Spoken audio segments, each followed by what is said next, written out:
नमस्कार साथियों, स्वागत है आपका हमारे हिंदी वाली चैनल पे। तो चलिए शुरू करते हैं आज का दैनिक जागरण संपादकीय।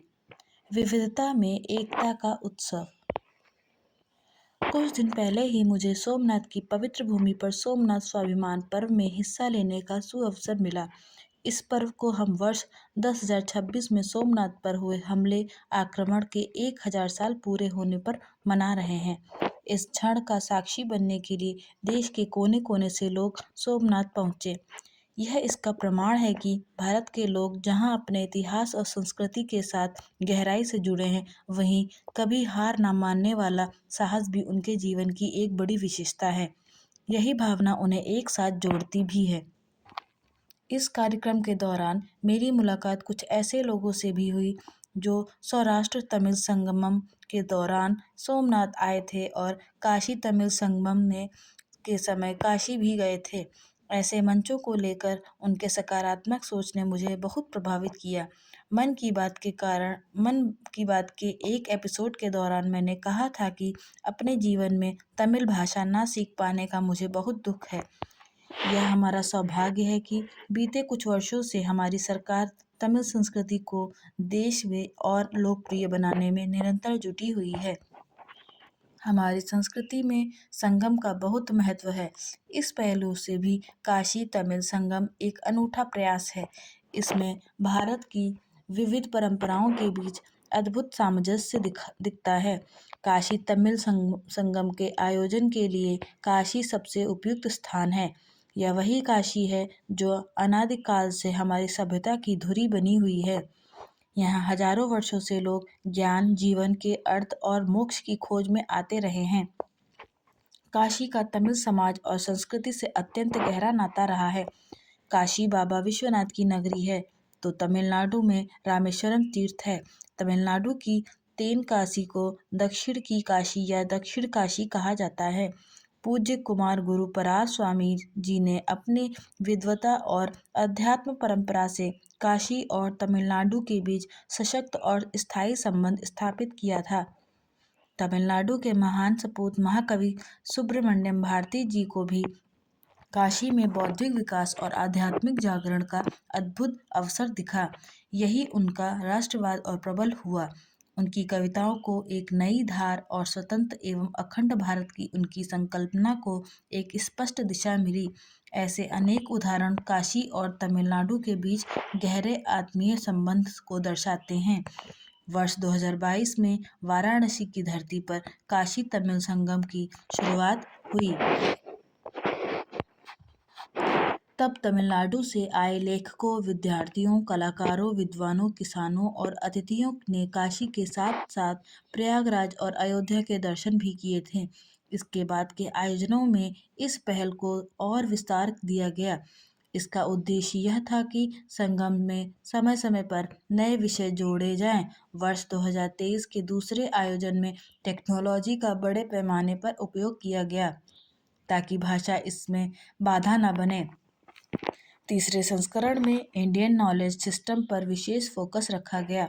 काशी तमिल संगम का चौथा संस्करण 2 दिसंबर 2025 को आरंभ हुआ। इस बार की थीम बहुत रोचक थी। तमिल करकलम यानी तमिल सीखें। इससे लोगों को खूबसूरत तमिल भाषा सीखने का एक अनूठा अवसर मिला। तमिलनाडु से आए शिक्षकों ने काशी के विद्यार्थियों के लिए इसे अविस्मरणीय बना दिया। इस बार प्राचीन तमिल साहित्य ग्रंथ लोक तोल्काप्पियम का 4 भारतीय और 6 विदेशी भाषाओं में अनुवाद किया था।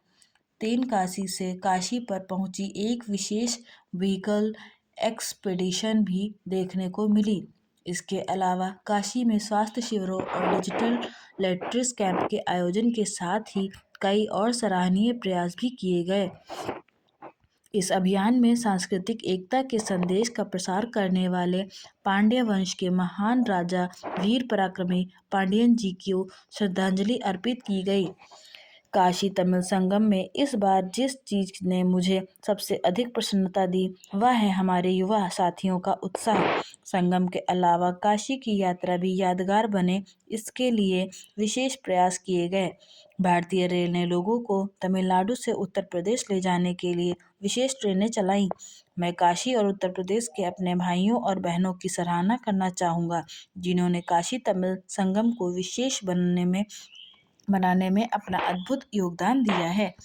कई लोगों ने तमिलनाडु से आए अतिथियों के लिए अपने घरों के दरवाजे तक खोल दिए। स्थानीय प्रशासन भी 24 घंटे जुटा रहा। वाराणसी का सांसद होने के नाते मेरे लिए ये गर्व और संतोष दोनों का विषय है। इस बार काशी तमिल संगम का समापन समारोह रामेश्वरम में आयोजित हुआ जिसमें तमिलनाडु के सपूत उपराष्ट्रपति सीपी राधाकृष्णन जी भी मौजूद रहे। उन्होंने भारतवर्ष की आध्यात्मिक समृद्धि पर बल देते हुए बताया कि कैसे इस तरह के मंच राष्ट्रीय एकता को और अधिक सुदृढ़ करते हैं। काशी तमिल संगम का बहुत गहरा प्रभाव देखने को मिला है। इसके जरिए जहां सांस्कृतिक चेतना को मजबूती मिली है वहीं शैक्षिक विमर्श और जनसंवाद को भी काफी बढ़ावा मिला है। काशी तमिल संगम का बहुत गहरा प्रभाव दिखा है। इसके जरिए जहां सांस्कृतिक चेतना को मजबूती मिली है वहीं शैक्षिक विमर्श और जन संवाद को भी बढ़ावा मिला। इस मंच ने एक भारत श्रेष्ठ भारत की भावना को आगे बढ़ाया है। इसलिए आने वाले समय में हम इस आयोजन को और वाइब्रेंट बनाने वाले हैं। यह वह भावना है जो शताब्दियों से हमारे पर्व त्योहार साहित्य संगीत कला खान पान वास्तुकला और ज्ञान पद्धतियों का महत्वपूर्ण हिस्सा रही है। यह समय हर देशवासी के लिए बहुत ही पावन माना जाता है। लोग बड़े उत्साह के साथ संक्रांति उत्तरायण पोंगल माघ बिहू जैसे अनेक त्योहार मना रहे हैं। यह उत्सव मुख्य रूप से सूर्य देव प्रकृति और कृषि को समर्पित है। यह त्योहार लोगों को आपस में जोड़ते हैं जिससे समाज में सद्भाव और एकजुटता की भावना और प्रगाढ़ होती है। इस अवसर पर मैं आप सभी को अपनी शुभकामनाएं देता हूँ। भारत की चिंता बढ़ाता ईरान का संकट। दिसंबर 2025 के अंत में ईरान में शुरू हुए व्यापक विरोध प्रदर्शनों ने इस इस्लामिक गणराज्य के समक्ष हाल के वर्षों की सबसे गंभीर आंतरिक चुनौती खड़ी कर दी है। महंगाई मुद्रा अवमूल्यन और आर्थिक कुप्रबंधन के खिलाफ शुरू हुआ यह जनाक्रोश जल्द ही एक राजनीतिक संकट में बदल गया जिसमें प्रदर्शनकारी खुलकर सत्ता परिवर्तन की मांग करने लगे। ईरान का आर्थिक संकट कोई नया घटनाक्रम नहीं है। वर्षों से ढांचागत कमजोरियों भ्रष्टाचार अंतर्राष्ट्रीय प्रतिबंधों और नीतिगत गलतियों ने उसकी अर्थव्यवस्था को कमजोर किया है। ईरानी मुद्रा में तेज गिरावट खाद्य पदार्थों की दरों में उछाल और व्यापक बेरोजगारी ने दिसंबर में विरोध की चिंगारी सुलगा दी। यह आंदोलन पहले तेहरान के बाजारों से शुरू हुआ और कुछ ही दिनों में देश के सभी 31 प्रांतों में 300 से अधिक स्थानों पर फैल गया। सर्वोच्च नेता अयातुल्ला अली खामेनेई और मजहबी सत्ता प्रतिष्ठान के खिलाफ नारे संकेत हैं कि शासन की वैधता पर गहरा सवाल खड़ा हो चुका है। ईरान का मौजूदा संकट यही दर्शाता है कि आर्थिक कुप्रबंधन और राजनीतिक कठोरता के दीर्घकालिक रणनीतिक परिणाम होते हैं। भारत के लिए भी यह संकट केवल एक दूरस्थ आंतरिक उथल-पुथल नहीं, बल्कि पश्चिम और मध्यम एशिया में रणनीतिक, आर्थिक और भू-राजनीतिक हितों से सीधे तौर पर जुड़ा हुआ है। ईरानी सरकार की प्रतिक्रिया सख्त और दमनकारी रही है।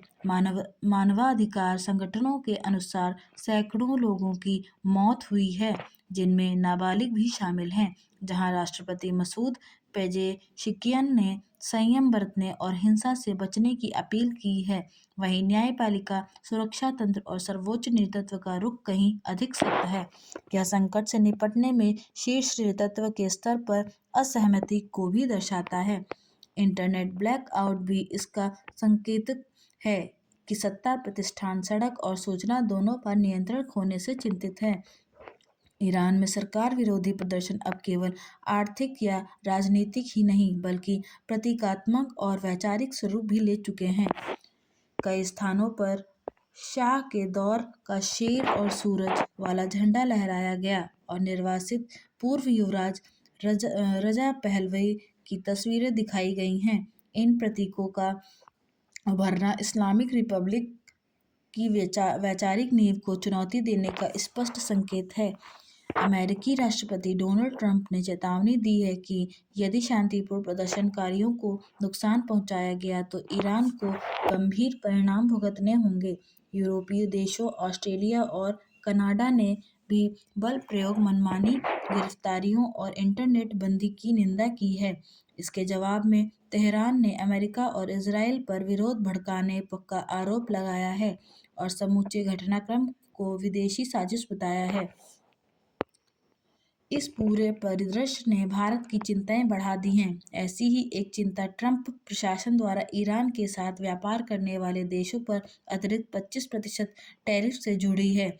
इससे भी बड़ी चिंता चाबहार बंदरगाह परियोजना को लेकर है, जिसमें भारत ने करीब $50 करोड़ का निवेश किया है। यह बंदरगाह भारत के लिए पाकिस्तान को दरकिनार करते हुए अफगानिस्तान, मध्य एशिया, रूस और यूरोप तक पहुंच प्रदान करता है। यह कनेक्ट सेंट्रल एशिया नीति का अहम स्तंभ और अंतर्राष्ट्रीय उत्तर-दक्षिण परिवहन गलियारे यानी INSTC का प्रमुख हिस्सा है, जिससे परिवहन समय और लागत में उल्लेखनीय कमी आने की उम्मीद है। ईरान में लंबे समय तक चलने वाली अस्थिरता इस परियोजना की समय सीमा, निरंतर और रणनीतिक मूल्यों को प्रभावित कर सकती है। चाबहार को पाकिस्तान के ग्वादर बंदरगाह में चीन की मौजूदगी के संतुलन के रूप में भी देखा जाता रहा है, जो चाबहार से मात्र 170 किलोमीटर दूर है। यदि ईरान में अस्थिरता लंबे समय तक बनी रहती है, तो बीजिंग को वहां अपने प्रभाव विस्तार का अवसर मिल सकता है, विशेषकर तब जब तेहरान को पश्चिम दबाव के बीच आर्थिक और राजनीतिक समर्थन की आवश्यकता पड़े। भारत के ऊर्जा हित भी इस परिदृश्य से जुड़े हैं। प्रतिबंधों के कारण भले ही हाल के वर्षों में ईरान से ऊर्जा आयात सीमित रहा हो, लेकिन क्षेत्रीय ऊर्जा समीकरणों में ईरान की भूमिका अहम बनी हुई है। राजनीतिक अस्थिरता भविष्य के ऊर्जा सहयोग को और जटिल बना सकती है। इन परिस्थितियों में भारत की कूटनीतिक रणनीति संतुलित और व्यावहारिक रही है। नई दिल्ली ने ईरानी नेतृत्व के साथ संवाद बनाए रखा है और रणनीतिक सहयोग को तत्कालिक अस्थिरता से अलग रखने की कोशिश की है। जनवरी के मध्य में ईरान के विदेश मंत्री अब्बास अराघची की संभावित भारत यात्रा इसी दृष्टिकोण को दर्शाती है, जिसमें चाबहार, क्षेत्रीय संपर्क, व्यापार और पश्चिम एशिया के व्यापक मुद्दों पर चर्चा की संभावना है। इस साल भारत ब्रिक्स की अध्यक्षता कर रहा है। ग्लोबल साउथ की प्रमुख आवाज होने के नाते भी इस मामले में उसकी भूमिका अहम हो जाती है। इसमें भारत के लिए चुनौती यह है कि वह अपने रणनीतिक हितों की रक्षा करे और वह भी ईरान के आंतरिक संघर्षों या महाशक्तियों की प्रतिद्वंद्विता में उलझे बिना।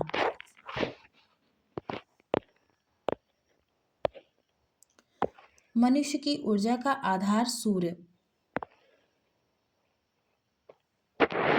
पृथ्वी की 4 गतियां हैं। 3 तो सर्वाधिक विदित हैं, यानी अपनी धुरी पर 24 घंटे में एक परिभ्रमण कर लेना, 365 दिन और 6 घंटे में सूर्य की एक परिक्रमा करना एवं 6-6 महीने में क्रम से अपने दोनों ध्रुवों को सूर्य की ओर झुका देना। हालांकि इस बारे में बहुत कम लोग ही यह जानते हैं कि पृथ्वी की 1/4 गति भी है, जिसे तकनीकी तौर पर प्रिसीजन ऑफ इक्विनोक्सेस कहा गया है।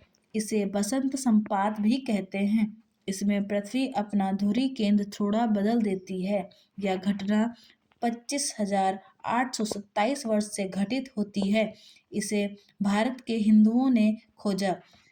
Kiroj book of numbers page number 11 था।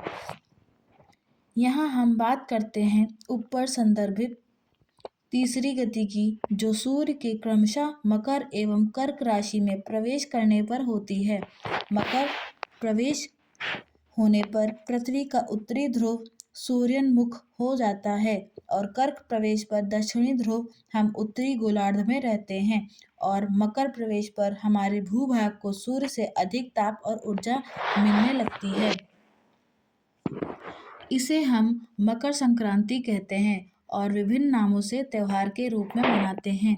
हम अधिक लाभान्वित होने लगते हैं क्योंकि सौर ऊर्जा हमारी जीवन धारा है। इसी अवधि में सर्वश्रेष्ठ बसंत ऋतु होती है। गीता में भगवान श्री कृष्ण ने अपने को ऋतुना कुसुमाकरः कहा है। उत्तरायण में प्राण त्यागने वाले ब्रह्म को प्राप्त होते हैं, ऐसा श्रीमद् भगवत गीता के अध्याय 8 श्लोक 24 में उल्लेख है। अग्नि ज्योतिरः शुक्ला षण्मासा उत्तरायणम तत्र प्रयाता गच्छन्ति ब्रह्म ब्रह्मविदो जना। यही कारण है कि भीष्म पितामह शरशय्या पर पड़े पड़े मृत्यु के लिए उत्तरायण सूर्य होने की प्रतीक्षा करते रहे, क्योंकि उन्हें इच्छा मृत्यु का वरदान प्राप्त था। क्योंकि सूर्य पृथ्वीवासियों के लिए प्राण पोषक है अतः देवता मान्य है। वाल्मीकि रामायण के अनुसार स्वयं भगवान राम ने रावण को पराजित वध करने हेतु शक्ति अर्जन के लिए वही रण क्षेत्र में 3 बार आदित्य हृदय स्तोत्र का पाठ किया था। उन्हें यह परामर्श अगस्त ऋषि ने दिया था। वहीं ज्योतिष शास्त्र में सूर्य आत्मकारक ग्रह तथा लग्न का कारक मान्य है। लग्न में सभी भाव ग्रह सहमति माने जाते हैं। सूर्यदेव काल पुरुष के मुख पर अधिकार रखते हैं और त्रिदोष वात पित्त व कफ में पित्त के स्वामी हैं। वस्तुतः मकर संक्रांति सूर्योपासना का ही पर्व है। इस बार यह पर्व 15 जनवरी को है क्योंकि सूर्यदेव 14 की रात्रि में मकर प्रवेश करेंगे। क्योंकि उदया तिथि मान्य होती है, इसलिए मकर संक्रांति आज यानी 15 जनवरी को ही मानी जानी चाहिए। माना जाता है कि आज से सर्दी का असर कम होना आरंभ होता है। आत्ममंथन करे विपक्ष। असहमति की अति से ग्रस्त देश शीर्षक से प्रकाशित आलेख में राजीव सचान ने समकालीन राजनीति की एक अत्यंत चिंताजनक सच्चाई को उजागर किया है। यह दुर्भाग्यपूर्ण है कि आज देश में सहमति तो दूर, तार्किक और तथ्यपरक असहमति भी दुर्लभ होती जा रही है। वर्तमान परिदृश्य में ऐसा प्रतीत होता है कि विपक्ष का मुख्य उद्देश्य किसी विषय पर गंभीर अध्ययन, विमर्श और राष्ट्रहित के दृष्टिकोण से राय रखना नहीं, बल्कि केवल विरोध के नाम पर विरोध करना रह गया है। न तो मुद्दों की गहराई से पड़ताल की जाती है, न ही किसी नीति का विधेयक के सकारात्मक नकारात्मक पहलुओं पर संतुलित चर्चा। संसद और सार्वजनिक मंच केवल शोर, नारेबाजी और आत्म प्रचार का माध्यम बनते जा रहे हैं। लोकतंत्र में सशक्त विपक्ष अनिवार्य है, किंतु उसका दायित्व केवल सत्ता का विरोध करना नहीं, बल्कि रचनात्मक सुझाव देना, वैकल्पिक समाधान प्रस्तुत करना और आवश्यकता पड़ने पर राष्ट्रहित में सहमति दिखाना भी है। दुर्भाग्य से आज विपक्ष इस भूमिका से लगातार दूर होता जा रहा है, जिससे देश का विधायी और विकासात्मक कार्य बाधित हो रहा है। यदि असहमति केवल राजनीतिक हथियार बनकर रह जाएगी और उसमें तर्क, अध्ययन तथा देश हित का भाव नहीं होगा, तो यह स्थिति लोकतंत्र के लिए भी दुख स्वप्न से कम नहीं होगा। समय आ गया है कि विपक्ष आत्ममंथन करे और विरोध की नहीं, बल्कि जिम्मेदारी की राजनीति अपनाए। गिग वर्कर्स को बड़ी राहत। श्रमेव जयते शीर्षक से बुधवार को प्रकाशित संपादकीय आलेख पढ़ा। ऑनलाइन कारोबार से जुड़ी एक अमानवीय व्यवस्था यानी 10 मिनट में सामान की डिलीवरी की शर्त पर रोक लगाकर केंद्र सरकार ने अत्यंत सराहनीय कदम उठाया है। इस निर्णय से सेवा क्षेत्र की कंपनियों व उपभोक्ताओं दोनों को यह संदेश मिल गया होगा कि सुविधा और शोषण के बीच फर्क होता है। 10 मिनट में डिलीवरी सुनने में ज़रूर आकर्षक लगता है, परंतु इसके साथ खतरे भी जुड़े हैं। इसमें कर्मचारियों पर समय सीमा के भीतर डिलीवरी का दबाव रहता है। बीते 31 दिसंबर की रात देश भर के गिग वर्कर्स ने हड़ताल करके सरकार का ध्यान अपनी ओर आकर्षित किया था और श्रम मंत्री मनसुख मांडविया ने जिस तत्परता से संबंधित कंपनियों के अधिकारियों से बातचीत करके इस समस्या का हल निकाला है, वह अन्य विभागों के लिए भी एक नज़ीर पेश करता है। उल्लेखनीय है कि ऑनलाइन क्षेत्र बड़ी संख्या में नौजवानों को रोजगार उपलब्ध करा रहा है। स्वयं नीति आयोग का यह आकलन है कि साल 2030 तक देश में गिग वर्कर की संख्या करीब 2 करोड़ 35 लाख हो जाएगी। इनमें बड़ी संख्या में महिला कर्मी भी होंगी, इसलिए उनके हितों की रक्षा सरकार की जिम्मेदारी है। निसंदेह मौजूदा उपभोक्तावादी दौर में समयबद्ध सेवाओं की मांग बढ़ रही है और दुनिया भर की कंपनियों में होड़ मची है कि वे बेहतर से बेहतर सेवाएं मुहैया कराकर उपभोक्ताओं को अपने साथ जोड़ें और लाभ कमाएं। यह कोई छिपी हुई बात नहीं है कि सार्वजनिक क्षेत्र में नौकरियों की संख्या सीमित है और काम मांगने वाले हाथ दिनों दिन बढ़ते जा रहे हैं। ऐसे में बहुत जरूरी है कि सरकार असंगठित क्षेत्र की सुध ले, क्योंकि वे ये क्षेत्र देश में सर्वाधिक रोजगार उपलब्ध कराते हैं। भारत में 2021 में क्विक कॉमर्स का जन्म हुआ था। तब एक कंपनी ने इसे बिजनेस मॉडल के तौर पर पेश किया। देखते ही देखते दूसरे प्लेटफॉर्म भी इस होड़ में लग गए। 10 मिनट की शर्त समाप्त करने का यह मतलब कतई नहीं होना चाहिए कि उपभोक्ताओं को मिलने वाली सेवाएं प्रभावित हो जाएं और वे लेट लतीफ़ी की शिकायत करने लगें। व्यापार में ग्राहक सबसे ऊपर माना गया है, पर इसके लिए कर्मचारियों की सुरक्षा और सेहत से खिलवाड़ नहीं किया जा सकता। इसलिए सरकार की कोशिश यही होनी चाहिए कि नियम कायदे इस कदर लचीले ना हों। वैसे यह ध्यान रखना होगा कि संवेदनशीलता हर सेवा की पहली शर्त होनी चाहिए।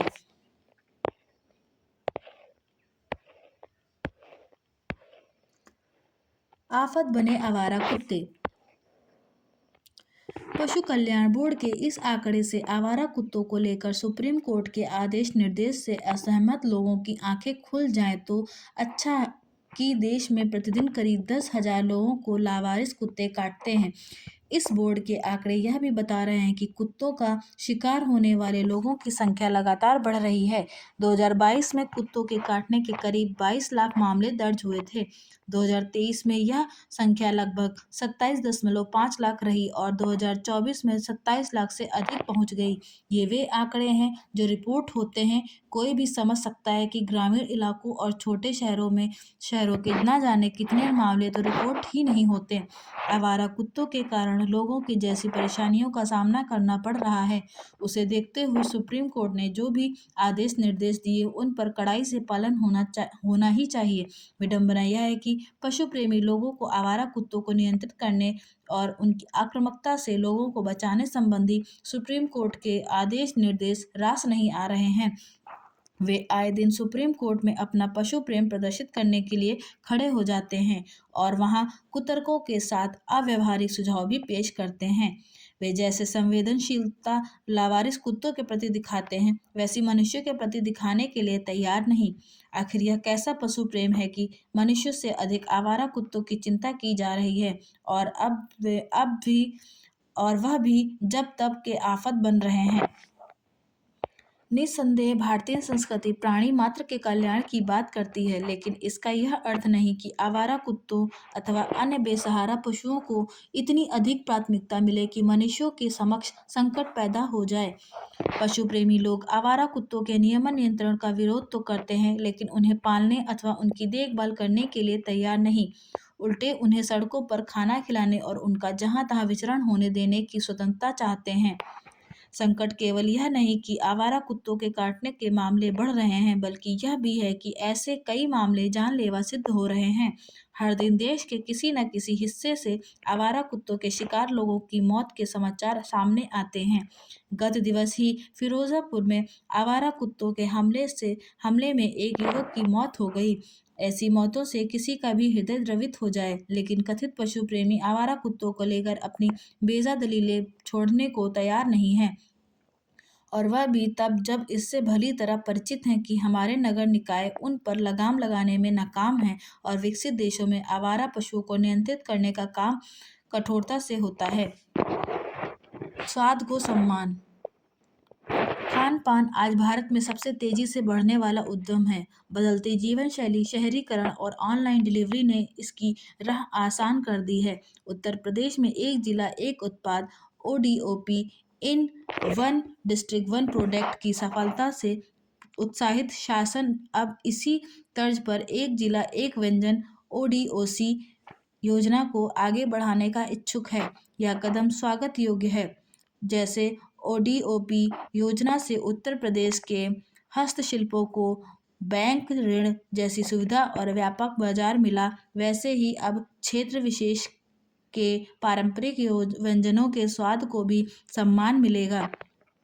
व्यंजन की बिक्री के साथ खानदानी पहचान और वह जीवटता छिपी रहती है जो पीढ़ी दर पीढ़ी संजोई गई है।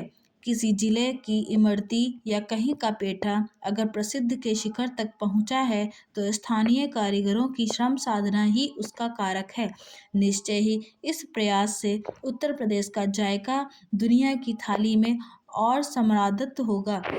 अभी